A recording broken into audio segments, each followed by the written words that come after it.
maybe to throw it back to you, do you think Stoics should cultivate don't have courage? I'm trying to think of because we often don't talk about we often focus on the internal in Stoicism, but an important part of the internal is the ability to actually navigate, to go out and be courageous, to go out and stand up to the bully, to go out and fight the person that needs to be fought. Welcome to Stoa Conversations. My name is Caleb Ontiveros, And I'm Michael Tremblay. and today we are going to be talking about the movie Gladiator, which should be a lot of fun. I'm excited. I'm excited to do that. It's time for our very first Stoa film review. That's right. So starting with Gladiator, a film from the 2000s starring Russell Crowe. Hopefully many of you have seen it. If not, there's almost certainly going to be spoilers. So pause this conversation right now and whatever you're doing, just read the Wikipedia summary or, watch the actual movie.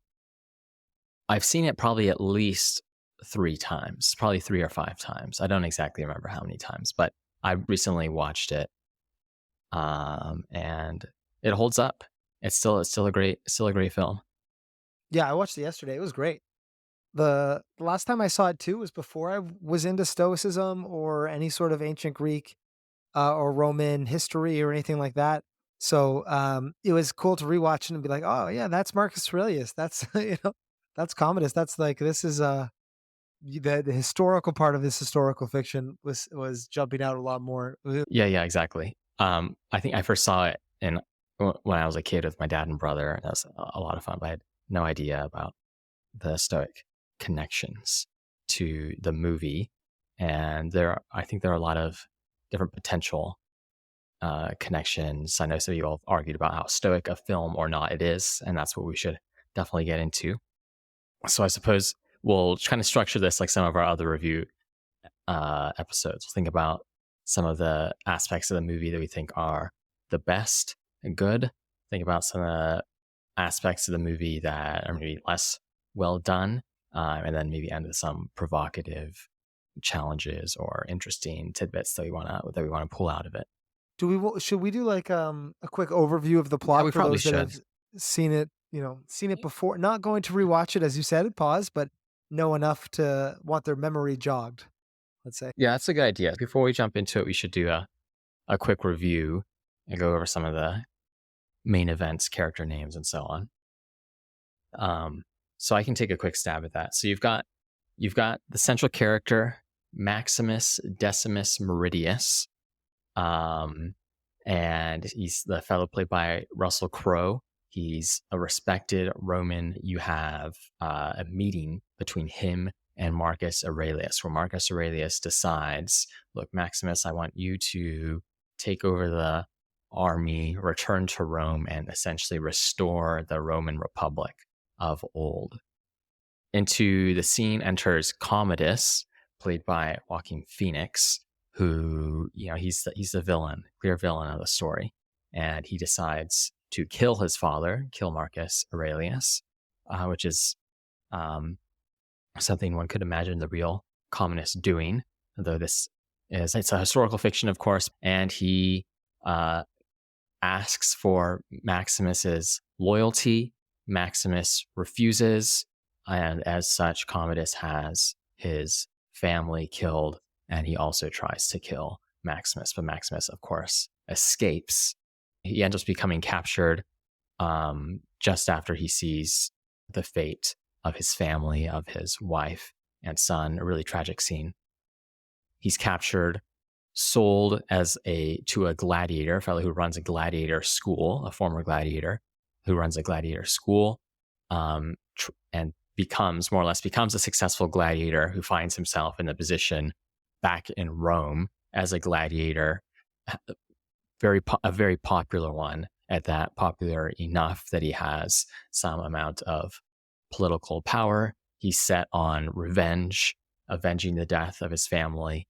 And as the film goes on, you have movements to restore the Republic. You have Commodus trying to in a paranoid manner, destroying his enemies in the Senate, and then a final battle between Commodus and Maximus in the arena. The idea here is that Commodus is trying to become a tyrant, and Maximus is actually gaining the appeal of the mob, they call it. Like, Maximus is such a great gladiator that the people of Rome are starting to love him so much that Commodus can't kill him in cold blood. So he sets up more and more dangerous gladiator battles for Maximus. Maximus continues to win those and becomes more and more famous. And then at the end, Commodus plans to, and so this is the full spoiler. He says, "Well, I'll just kill him in the arena, and I'll kind of gain the honor, and that's a way of killing him without ruining any of my honor." And Commodus plans to do this by stabbing Maximus before they get out there, but covering up the wound. So Maximus is like dying, really injured in the fight, but Maximus still overpowers Commodus, kills him, but then dies later of his wound after saying, with his dying breath being like, "Restore the Republic," um, make sure that Marcus Aurelius's vision is seen as was intended. Um, so, and the other thing I wanted to add there is that it's as you said, it's not historical at all. So for those that don't might not know, Commodus was the son of Marcus Aurelius. It's not clear to me that Maximus was a real person at all, but Commodus co-ruled with Marcus Aurelius for a certain period of time, I think a couple of years before Marcus Aurelius's death, and then Commodus ruled on his own. Was not killed in the arena by any Maximus, but was so tyrannical or poorly behaved to the point that he attempted to be assassinated, and then when that poisoning didn't work, was famously his wrestling coach or partner was went in there and strangled him to death. So he was assassinated. So taking this tyrannical character from history, putting them in a different context around this Maximus persona who is fictional. That's right.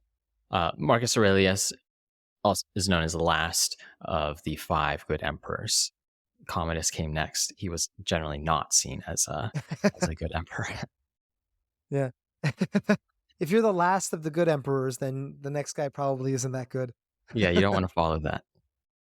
So Cool. that's some background, some if you haven't seen it in a while. Yep. So overall, I think the first thing just to say is I find this it's just an awesome film, very entertaining. Gets me pumped up. Has several really tragic elements to it as well. The music is fantastically done. Set design is great, and in general, like it completely holds up as I rewatched it over the past few years. Yeah, I would agree. I mean, I loved it. I haven't seen it in a while. I didn't remember it as being like that great of a movie to be honest. Like, I didn't Gladiator's not one of my favorite movies, let's say, but when I rewatched it, I was like, this is fantastic. Um, and one thing about it is that it was very modern in the film criticism sense. So you can think of something that's like postmodern as something that is maybe ironic or self-aware. And modern, when I think of a modern movie, I define that as like before postmodernism. So it's this idea of it has these very clear values. It's earnestly trying to tell a story. And I think this was a movie where there was like an earnest picture of like, this is the good guy, the bad guy. And the good guy is going to kind of struggle, and the good guy is going to represent these virtues and these values, you know, impede Maximus from getting his way. And this struggle, it takes a stance about what, really what a good leader looks like, which is Maximus, who's, um, you know, courageous, but also considerate of others, actively doesn't want to be emperor, so is not vain, is not power hungry. So it takes a stance on what a good person looks like, and then it takes a clear picture also on what a bad person looks like, somebody who is motivated by their passions, motivated by reputation, doesn't have a kind of reverence or respect for the wishes of other people, which is Commodus's character. And so I think that was something that I really liked about it, kind of straightforwardness of it. Yeah, I think it does a good job painting Commodus as an anti-model. And if you want to take the Stoic framing on that, you can think of him as like a perfect model of someone who is consumed by passion, someone who is too envious, too quick to anger, and has this view of life where what others do is very perceived as slights, and that matters because they're obstacles to his happiness, whether it is being uh, desperate for his father Marcus Aurelius's attention, or later the praise of the mob or the crowd. Well, I was gonna say in this anti-model picture, I think that's something that makes Commodus, and Joaquin Phoenix's acting is wonderful in this, but I think it makes Commodus such a compelling villain is that he's not one of those characters who's impervious, who's like, haha, I'm one dimensional, I'm evil. He is very sensitive. He's very weak in many ways. And that weakness is combined with the like incredible external power of being the leader of the of Rome, right? The Roman emperor. And that makes an interesting dynamic, an interesting exploration of anti-models, as you say. So in this movie, he he's not really, I would say he wants to be emperor, and when Marcus Aurelius tells him, "No, you're not going to be emperor, Maximus is gonna be instead," there isn't this, like, evil plan he had had in the past. He kind of kills Marcus Aurelius in a moment of passion, and it shows to me this idea of this person who thinks like, if this happens, my life will be ruined. It is that kind of Mhm. vulnerability. He feels very vulnerable to external circumstances, and that's what leads him to do these uh, awful things. Right? You said there's the kind of social perception of slight, but really he's fragile, and that's that kind of irony of being so powerful but so fragile and so focused on controlling. What's outside of your control. What's on the other part of this dichotomy of control. That's what makes him a good villain to me. I mean, in that scene where he is receiving the news that he will not be the next emperor from Marcus Aurelius, he notes that you, my father, you're always impressing these four cardinal virtues on me, the virtues of wisdom, temperance, fortitude, and justice. And I had none of those. All I have Hmm. is ambition, right? But that ambition is grounded. I think in this real, you get the sense that it's grounded in this view that his self worth is tied up with whether or not he becomes emperor, Totally. how others perceive him, and so on. In a way that uh, Marcus Aurelius's character is clearly not bound up in that way. Maximus's is not. Yeah, there's a scene very early on where Maximus is, he's that kind of gladiator training, and it's clear that Maximus, could wipe the floor with these people. And they're kind of so Maximus is this newly acquired slave, and they don't know anything about him, and they're trying to assess whether or not he's going to be a good fighter or not. And the gladiator trainer is, hitting Maximus with the wooden sword, and Maximus is not fighting back, right?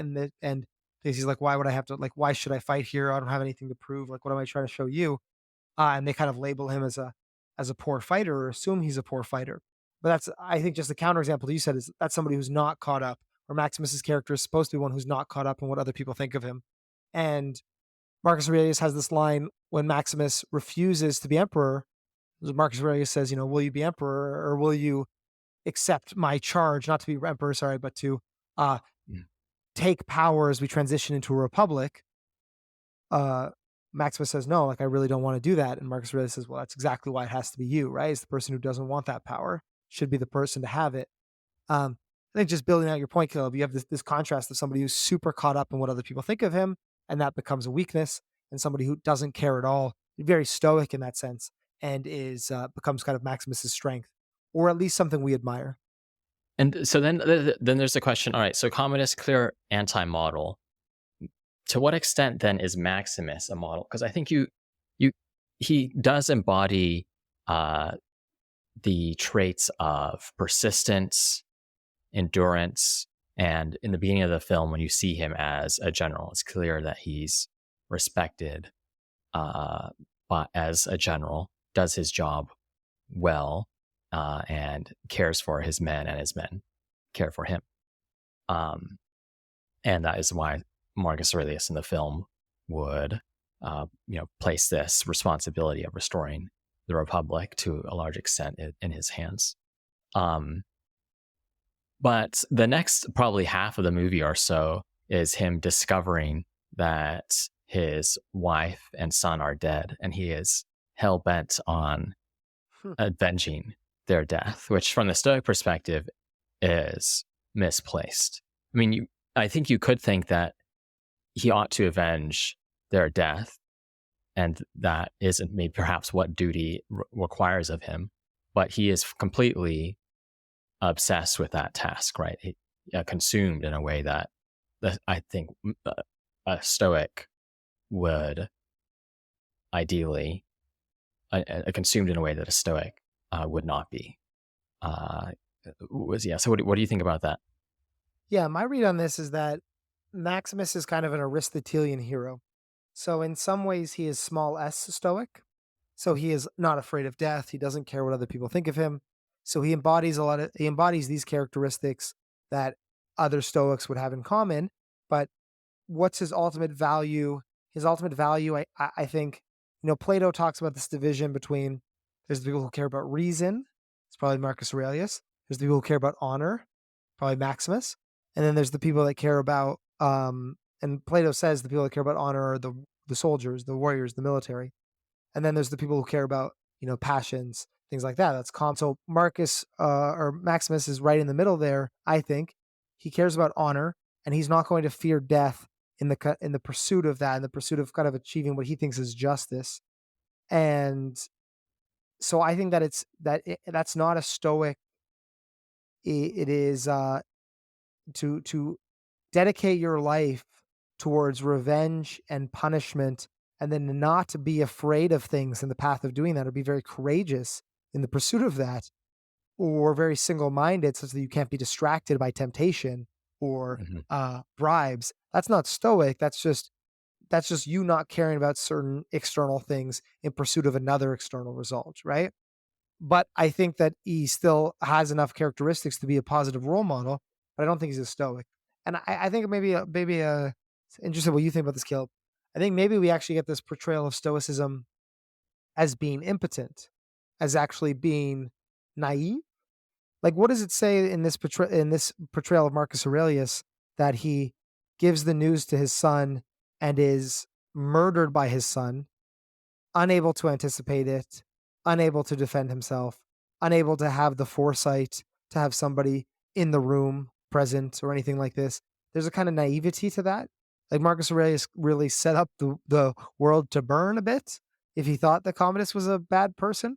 And so I almost think there's like this the stoic is impotent, the the the tyrant is too passionate, but the honor driven Maximus is in the middle. That's my reading of it.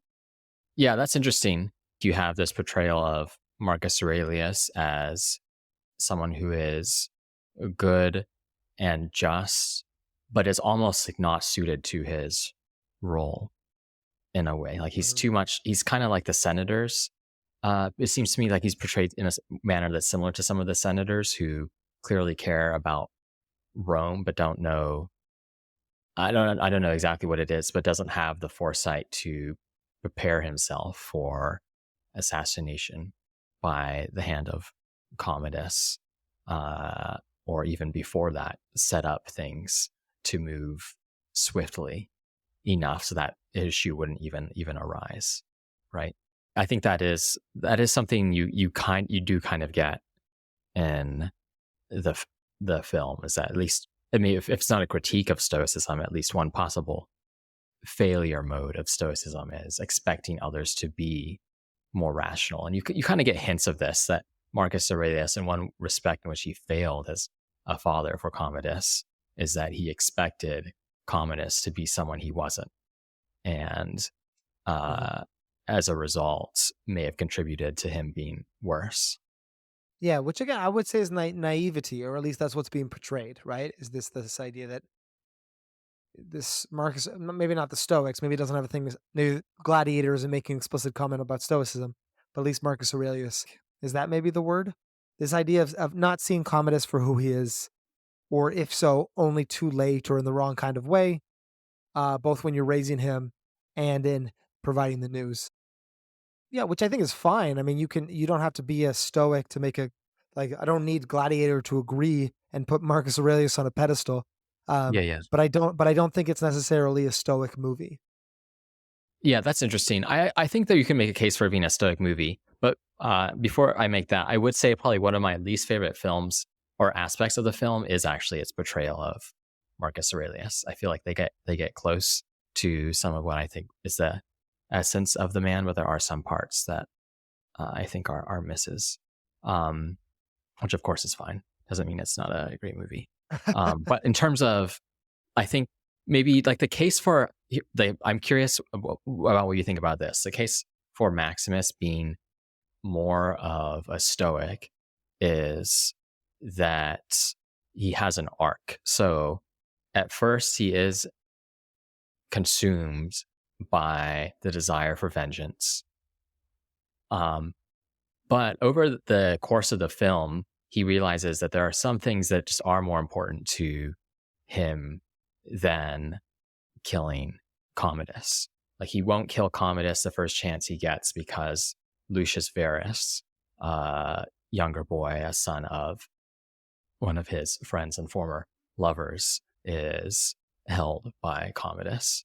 And I think the arc of Maximus's story is in a way pursuing pure vengeance to actually fulfilling the charge that Marcus Aurelius put on him, working with the senators for an idea which, in the heat of his sorrow, he thought was nonsense. This idea of actually restoring Rome. You have earlier scenes of him carving out the symbols of Rome, SPQR, right? As a rejection, which I interpret as a rejection of that idea. To Yeah. to clarify for those listening, he has like a tattoo.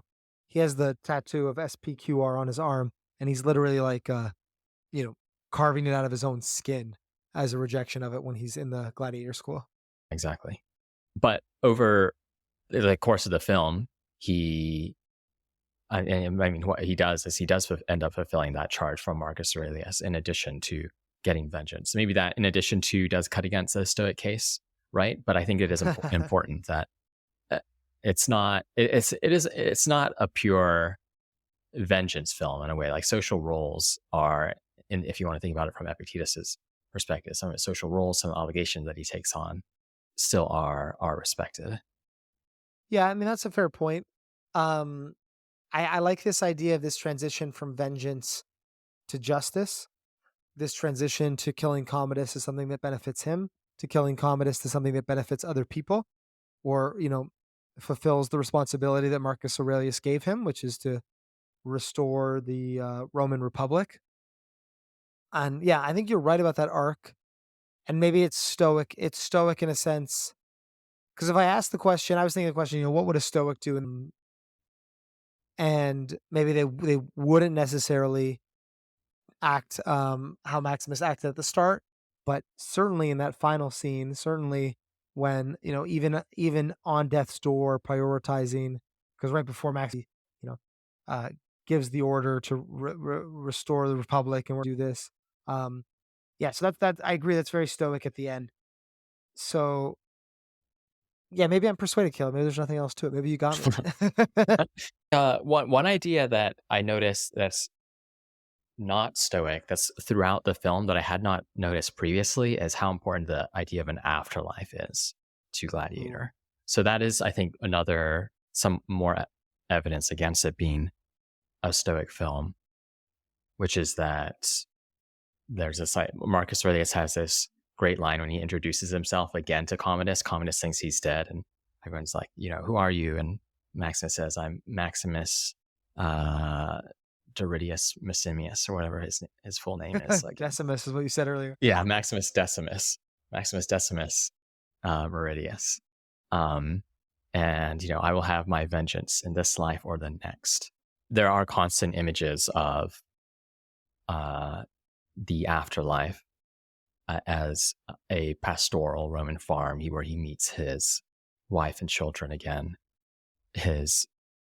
One of his gladiator companions is convinced that he will, meet also his family in the afterlife, as well as the fact that Maximus will meet his family again too. And of course, you have the ending scene where you get to see him move to go home almost in a way, right? And this idea of going home to an afterlife is certainly not maybe Stoicism doesn't reject it, but it's not something that Stoics are going to put front and center.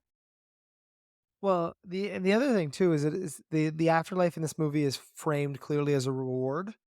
Like there's a scene at the start of the movie where he says Maximus is talking to the other soldiers before they get into a battle in Germania, and says like, look, like if you're riding and you look around and you notice there's nobody else there, like don't worry, you're already in Elysium, like you're already dead, you've already had like an honorable death, and you're in the afterlife, and they all cheer. And so I think there's this kind of pressure to like die well, to have done something great, to enter the afterlife in a good position. And as Maximus is dying at the end of the film, it's like cutting back and forth with these scenes of the afterlife as he's literally like holding on to the last of his life to kind of finish the job before he kill Commodus and set things right before he passes away. And so it's kind of framed as this reward. And so, um, yeah, in terms of theology, the Stoics don't agree in an afterlife. But what I would say is very unstoic is to say, well, I'm going to do a good thing so I can get rewarded by heaven Sure. or in the afterlife, however way you want. I'm going to do this good thing on earth so I can get a good result for myself later. That's very unstoic, and it removes this kind of idea of doing the good thing for the good thing's sake. Hmm. And yeah, like whether or not there's a conception of the afterlife, I don't think that necessarily can make stoicism fall apart. But if you're doing everything because you want to get into heaven, or you're doing everything because you want to get into be rewarded in another life, that is a very unstoic reason to be just. I wonder if that also is related to the reading of Gladiator as a critique of Stoicism, where Stoicism is naive in part because people do care about these rewards for their good actions. And Commodus is the extreme version of that. But what many of the other characters are the more positive characters are painted as are the good gladiators. They care about how the crowd responds, and they respond in the right way to the crowd's energy. Good soldiers, they care about how they're perceived, and that's part of what it is to die well, is to be respected, to have one's actions echo in eternity, right? Um, Yeah. yeah. So maybe that's another subtle critique of the film, more Aristotelian than Stoic, perhaps. Yeah, there's a world like it's not like as soon as you introduce some externals, the picture of what a good person looks like immediately just like flips on its head, right? But it's just like it is a subtle difference. It's an important difference in Stoic ethics, but what an Aristotelian excellent person looks like is going to look pretty similar to what a Stoic excellent person looked like, I Mhm. think, except in some extreme counterexamples or some fringe cases. But like, yeah, to care about being honored for doing good deeds is going to look pretty similar to caring about doing good deeds for the sake of doing good deeds. Those are gonna manifest pretty similarly, and um, not really clear where Maximus lands is not clearly to me. I guess maybe you've convinced me. Maybe not an anti-stoic character, but certainly not. It's not the kind of fringe case that establishes him as stoic. Yeah, I think that's right. I think there, John Sellers, a past Stoic Conversations guest, has an article where he argues that Maximus is not a Stoic at all, and he's a counterexample to Stoicism. But I think he neglects this point about the arc, that uh, and that he's in the end he's not all about vengeance. He does make one interesting point stuck out to me last time I saw it as well, which is that plausibly the fellow named Proximo is the best candidate for a Stoic model. So Proximo, he's um, in addition to perhaps Marcus Aurelius, of course, but Proximo is the leader of the Gladiator school. And initially, he has another arc, of course. He's painted as someone who was a former gladiator, was granted his freedom by Marcus Aurelius, and now is in it. He's in it for a mix of the craft and for making money. He's a very pecuniary character, perhaps. But towards the end of the film, helps Maximus flee from Rome in order to bring back the Republic, fulfill Marcus Aurelius' charge, and in doing so dies a noble death. And with that character, I think you have less of a picture of an afterlife. One of his lines is "shadows and dust." You know, all we are is shadows Yeah. and dust. You have a great speech from him when people become gladiators, and he says, "Ultimately, we are all dead men. Sadly, we cannot choose how, but we can decide how we meet that end in order that we are remembered." And that view, I think, is at least closer to uh, a stoic one. You have this reclaiming of death, as it were, facing up with mortality, and then those final choices he makes, which are noble ones. Yeah. Not doing it for an external reward, considering ourselves just ashes and dust, recognizing, look, we lack control here, but we understand how we can have control over how we respond to the situation. These are all pretty stoic sentiments. I think I took Proximo as being a bit more, I don't know if a nihilist or something. Like he doesn't strike to me to be very, maybe not afraid of death, maybe somebody who epitomizes memento mori, but not Mhm. somebody in my view who's committed to the stoic virtues or anything like that. He's certainly not attempting to live the most virtuous life, I don't think. Um, taking um making them fight to the death for his own profits. I guess maybe again stoic in one sense, that fear of that lack of fear of death, that focusing on what you can control, but not in kind of the virtue sense. The other thing about Proximo, moving away from the philosophy talk, just to some movie trivia. I was reading some trivia on this, and the actor actually died before the filming ended, 3 weeks before the ending of filming. So in the original script, Proximo was going to fight Maximus in the arena. It was going to be a gladiator battle, and they had to actually use stunt doubles and like CGI and like snippets of other scenes to cut together a different storyline for him.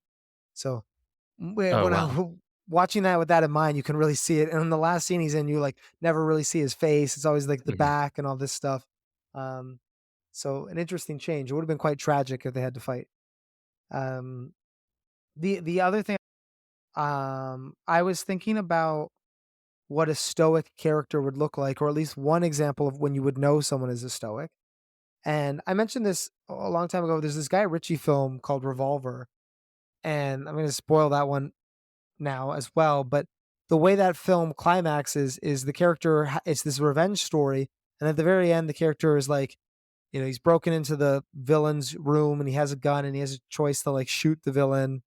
And he's just like, this doesn't actually matter. Like, I've just contrived this like revenge story and I've given it value, but I could just choose not to give it value anymore and kind of walk away from this confrontation. I don't need to kill a person to end this story. I can just choose to like not consider this revenge as being necessary anymore. And that always struck me as a very stoic response. I would say the stoic situations are often deflationist, or like they're the ones where they say, well, I'm going to choose to turn the other cheek or not make something out of this. I feel like I feel like with Maximus, it's like we have to now assume, well, why was he doing it? We have all these questions about the why because there was so much action and because there was so much commitment. Mhm. Um, just trying to give in my mind what a kind of a stoic counterexample would be, really these extreme things of, well, I'm going to actually deflect what seems like it would catch me up in a story, or it seems like, which often make bad movie characters, right? Because movie characters about motivation, action, pressure, putting pressure on these characters to get them to move, and kind of emotional stakes. So that stoic deflation doesn't work really well usually. Works okay in life, yeah, Yeah, but makes bad.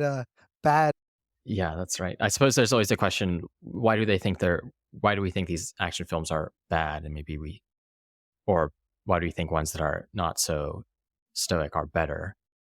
And one Mhm. classic response to that is, of course, just because we're not that stoic. We're we're kind of vicious.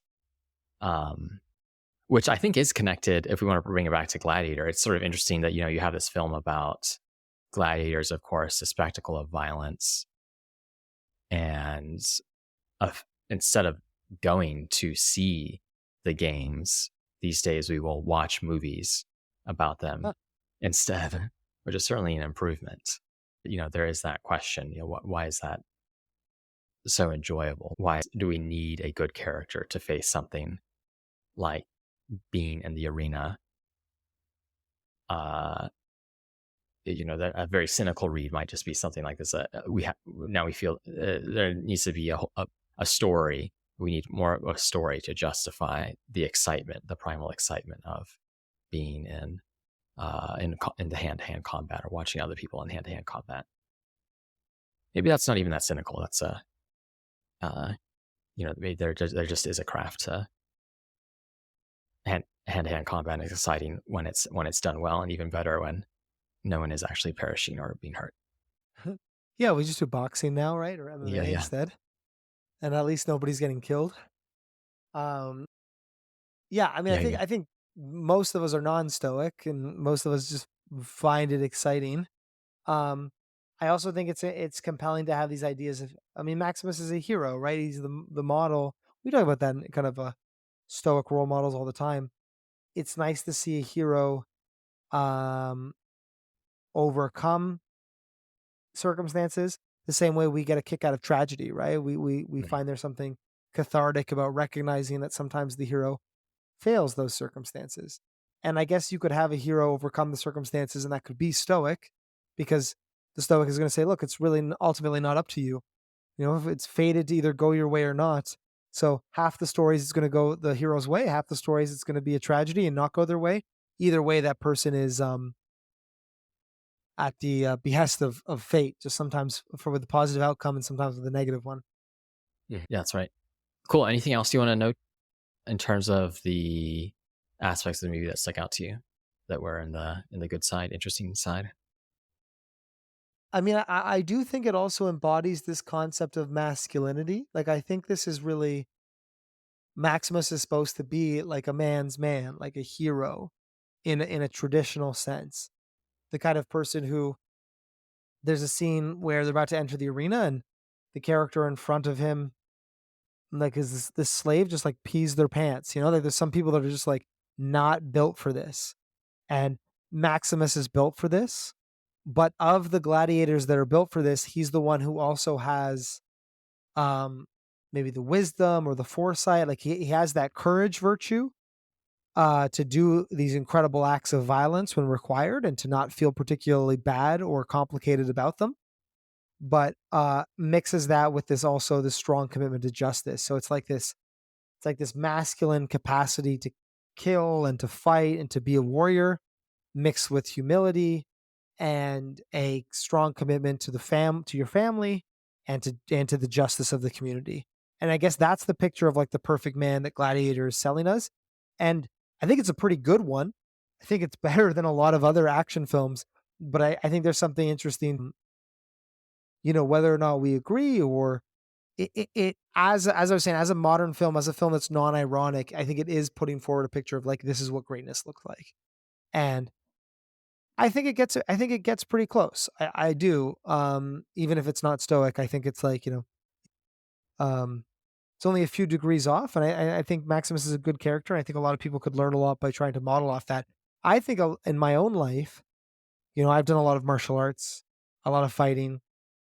I think in my own life about the active cultivation of the capacity to do hard things and the amount that creates a sense of agency, a sense of choice, right? Like there's some people that doesn't matter how stoic they are. They're just, if they're going to enter the arena, they're going to pee their pants, right? And they're going to shut down because they Hmm. don't really have the capacity to confront situations of that kind of stress. And I think there's something to be said about being both committed to virtue and having the kind of mental fortitude to carry out the acts that virtue requires. Because otherwise, if you're committed to virtue but impotent, you'll just get strangled by your son, like Marcus Aurelius in this movie. And then it's like, well, then what good was that, right? Um, and so, and then they have the Lucius's mother, the sister of Commodus, Lucilla, and there's this scene where she confronts Maximus, and Maximus is like, "You don't know what it's like," and she's like, "I don't know what it's like. I live every day afraid of being killed by Commodus. You know, like I'm on your team here, even though it doesn't look like it, because like, but I just can't do anything, right? Like I don't have the strength or the ability to intervene here, where like you do, because you have that capacity for external action."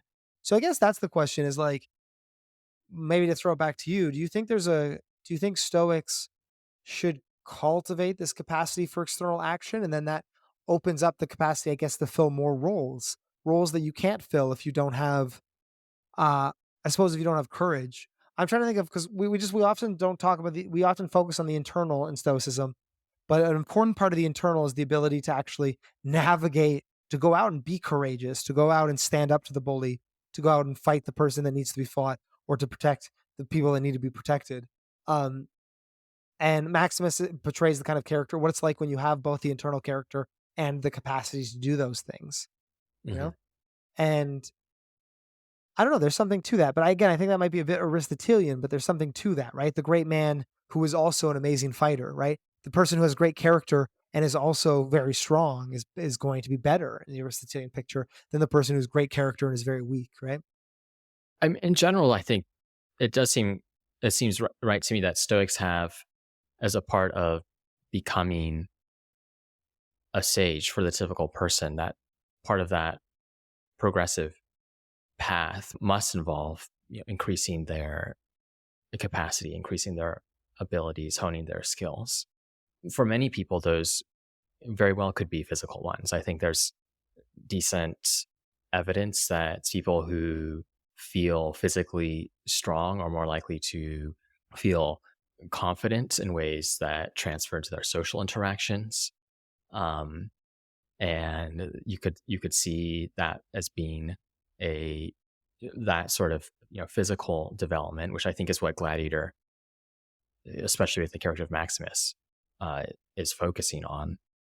The competency to work in teams, to be an excellent leader, is important. And I think the Stoics would certainly agree with that. Um, I guess the question is, I think, you could have a reading that, oh, the gladiator just glorifies that one kind of martial virtue, strength and Yeah. honor. But I think at the same time, it does give you other models, right? You have the senators who are looking to restore the republic, uh, and um, that's a different kind of a life, right? I mean, you could say maybe even there's the kinds of skills that you're developing are just going to be different. There can be probably some overlap.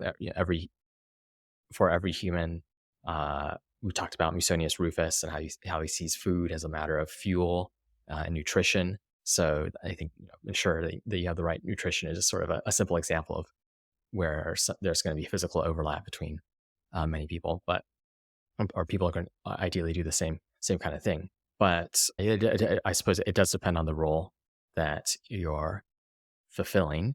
Um, and whatever it is, you're going to have these different attributes, different skills that you're going to be always improving. Yeah, just be good at your role. Some of those roles are going to look like being martial, but not everybody needs to be a fighter. Um, whether it's a senator or whatever, senator has a way to be brave and courageous about a better Rome, the right? And maybe Maximus wouldn't come off well in the senator, in at the kind of skills of oratory and things like this that the senator requires. Now Hmm. that's compelling to me. Yeah, and then Gladiator is just going to be a fighting film because it's about fighting.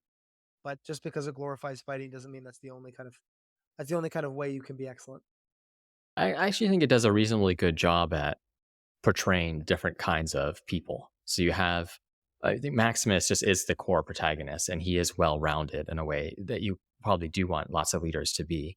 But you also have his like assistant or messenger who is not portrayed in a way that he doesn't exude great strength or something like that. He's supposed to be fast. I think is like the thing you're supposed to pick up He's on. speedy. That's what I'm Yeah, gonna be. I'm gonna be speedy. yeah, that's my role. I'm not trying to. And then on the other side, you have in terms of like the gladiators, you have super buff guys who are not the leaders, right? You have that guy who first is smacking around Maximus, who turns out to be a an ally, but also is someone who Maximus ends up saving and also orchestrates really in the arena as a general, as a leader. And then, of course, you have Lucilla, who's a mother looking out for her son and is, I think, a necessary component for Maximus to realize the charge that Marcus Aurelius gave him because she's that connection to politics, to the Senate. Yeah. And she risks a lot in helping him do that. All of humanity in 2.5 hours. We get Yeah. the whole kaleidoscope. Yeah, maybe not, but a whole. I think yeah, the different kinds of models, I guess. Well, we didn't exactly follow the good, bad, interesting structure, but I think we've touched on a number of aspects of each of those. Should we jump to provocative? So maybe not exactly provocative, but any Other other aspects that jumped out. One part that I haven't mentioned at all is I do really like the uh, Quintius, one of Maximus's lieutenants, like sort of grouses, like people should know when they're conquered, uh, which I think is very funny. And then Maximus responds, would you, Quintius, would you know? Would I? Um, which is a challenging response to would otherwise just be an amusing remark. Yeah, I mean, I took that as setting Maximus up as kind of being this ideal hero. He's like he's gonna beat you in battle, but he's also gonna respect you while doing it. Like he's gonna see you as an equal, right? And then he's gonna conquer you.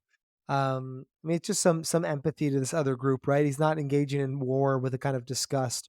He's not patronizing these people. He's saying, look, they're standing up for themselves, defending their home the same way I would defend my home. It's interesting that that kind of sentiment doesn't lead to one of passivity or passivism. It leads to I'm going to respect them as I then go out and kill many of them in this battle. But that's because Maximus is this person who, I mean, there is this line. I've been speaking a lot about how Marcus Aurelius has been portrayed as naive, but there's this line at the beginning of the movie where, um, Marcus Aurelius says, like, why are you fighting for Rome? And Maximus says, because I've been out here and it's the dark and it's awful and Rome is the light. And Marcus Aurelius is like, but you haven't been, or you at least you haven't been in decades. What do you know about this place? And so there is this kind of showing that Maximus is fighting for honor and to he's fighting for the honor of something that he doesn't even know. He's fighting to protect the idea of something that he hasn't he's fighting to protect the idea of a city that he hasn't even lived in. Yeah, I think that's right. One criticism of this film is just that it's the idea of like restoring the Republic is completely incongruous to that time period, of course.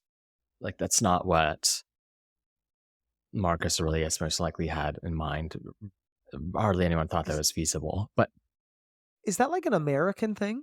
Like, is it like, do most Americans think that the Republic is great and the Emperor is bad? Like, were they trying to appeal to contemporary American sensibilities? Like, why put the Republic on the pedestal? Why not just have the story be like, Maximus, you be emperor because you're a better emperor than Commodus? Why this? yeah, I think there are two things there. One is it's American. You almost have this idea of restoring liberal democracy to the liberal people of ancient Rome. Mhm. Um, I think that's got to be part of it. And I don't know how many people would resonate with a message of we want to you know restore a just dictatorship of a single ruler or something like this. uh, I think, but I think there's also you do see in the Stoics and even in Marcus Aurelius, respect and admiration for the Stoic opposition, the people who assassinated Caesar. Marcus Aurelius speaks well of Brutus, which is, I think, suggests that, look, Marcus Aurelius wasn't thinking about restoring the Republic, but he likely did have an idea that a more just political arrangement was possible. And to say that that idea was liberal democracy would, I think, be probably likely absurd, but that it involved that it was not. I think that it would be involve significant changes to the existing regime. I think is not as and is maybe something you can say in defense of what otherwise Yeah. seems kind of silly, right? Well, I think Marcus Aurelius as emperor talking positively about Brutus is pretty interesting. Hmm. I didn't know that, or I mean, maybe I've read it before if it was in the Meditations, but that stands out as particularly ironic at this moment. Yeah, yeah, Um, yeah, and this idea that we can do better. I mean, certainly in Epictetus, you get this kind of this rejection of tyrannism. You get it in Marcus Aurelius, but Marcus Aurelius is also kind of touted as the maybe that you can be the philosopher king and say, well, the philosopher king thing to do is to actually move away from being an emperor, I suppose. yeah. Or I Yeah. suppose if it's not move away from being an emperor, it's that you have the good version of single man rule monarchy, and you also have the terrible version. If you think about Aristotle's famous division, and you want to do everything you can to ensure if that you are not devolving into a tyranny, Mhm. and that might include moving to multi-person rule. It might include doing what Brutus and his conspirators did, and assassinate a perceived tyrant. Hmm. I mean, to end the last thing, when I did some trivia snooping for all those, if you made it to the end of this podcast, you are possibly a super Gladiator fan, and there is a Gladiator 2 coming out next year with Paul Mescal and some of the same actors as the original. So, Yeah, I'm excited. did you Uh, know about it? I didn't know about. I did. Yeah, I knew about that. Um, Mhm. but I don't know. I didn't know when exactly it was supposed to come out. So 2000. It looks 2024. like. Let's go. All right, awesome. Well, we'll have to do another review of that one.